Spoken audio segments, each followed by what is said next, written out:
নামাজের দৃশ্য আমরা দেখলাম, মানুষ শুধুমাত্র ভবনের সামনে নয়, বাড়ির ছাদে পর্যন্ত মানুষ নামাজ জানাজা অংশ নিয়েছে। এই ভালোবাসা আসলে কারণটা আসলে কি?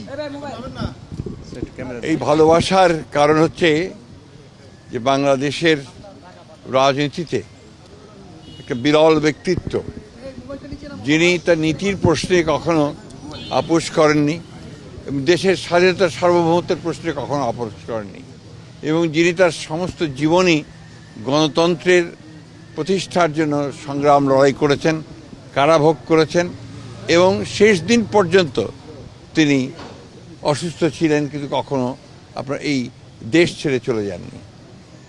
এই যে দেশের প্রতি ভালোবাসা, মাটির প্রতি ভালোবাসা, মানুষের প্রতি ভালোবাসা, এটা এই সমস্ত মানুষকে আলোড়িত করেছে এবং তার এই দেশের এই ক্রান্তি লগ্নে যখন তার অভিভাবকত্ব সবচেয়ে বেশি প্রয়োজন ছিল, সেই সময় তার চলে যাওয়ায় মানুষ সেই কারণেই সবচেয়ে মর্মাহত হয়েছে এবং তারা সেই কারণে দেশনেত্রীর নামাজে জানা যায় তার আত্মার মাগফিরাতের জন্য তারা সমবেত হয়েছে, চোখের পানি ফেলেছে এবং অত্যন্ত এই আশা নিয়ে গেছে যে তার এই চলে যাওয়ার মধ্য দিয়ে দেশের মানুষ গণতন্ত্রকে প্রতিষ্ঠার দিকে যে কর্তব্য পালন করা, সেই কর্তব্য তারা পালন করবে এবং আগামী নির্বাচনকে সুষ্ঠু, অবাধ, নিরপেক্ষ করে এই দেশের পক্ষে যে শক্তি আছে বাংলাদেশ জাতীয়তাবাদী দল, সেইটাকে তারা বিজয়ী করবে বলে আমি মনে করি। স্যার, মাননীয় ভারপ্রাপ্ত চেয়ারম্যানের বাবা নেই, মাও নেই,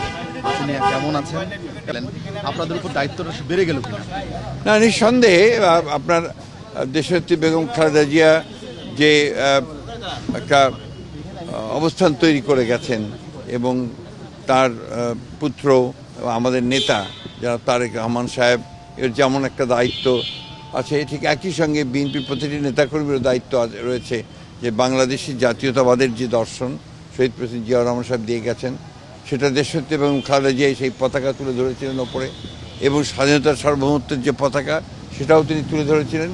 একইভাবে তারেক রহমান সাহেবও সেই পতাকা তুলেই জনগণকে সঙ্গে নিয়ে এই দেশের স্বাধীনতার সার্বভৌমত্বের জন্য তিনি কাজ করবেন, রক্ষা করার জন্য কাজ করবেন এবং তাকে সুসংগত করবেন এবং গণতন্ত্রকে প্রতিষ্ঠা করবেন, এটাই মানুষের প্রত্যাশা। আগামী নির্বাচনে ম্যাডাম যেহেতু নেই, নির্বাচন তার কোনো প্রভাব পড়বে কিনা বলে মনে করেন?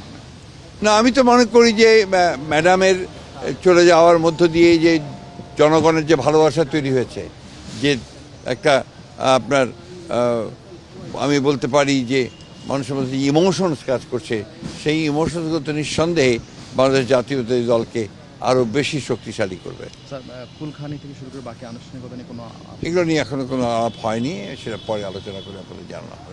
হ্যাঁ, থ্যাংক ইউ।